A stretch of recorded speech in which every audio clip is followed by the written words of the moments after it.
Vă salut, dragi prieteni, cosăteni ai Comunei Gâneasa, sat Cozin, județul Ilfov. Vreau să vă aduc la cunoștință că pe strada Pădurii cam așa arată, fraților.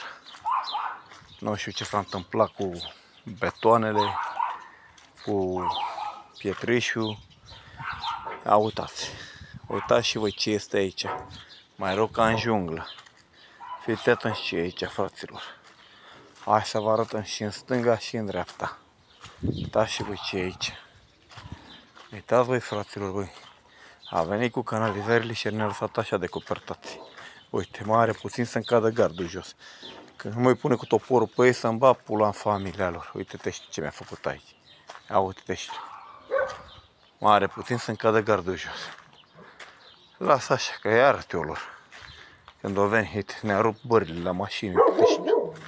Uite, fraților. Zice că am ceva cu ei. Dacă îi trimit acum al domnul primar că mi-a rupt spoilerul la mașină, să supără, uite-te și tu. Uite-te și tu ce mi-a făcut. Ena. În șantul mi-a rupt spoilerul la mașină.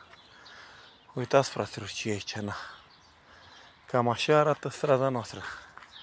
Uitați-vă și voi.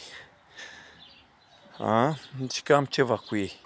Dacă le iau rasa în pulă, zice că sunt nebun cu capul. Uite-te și tu.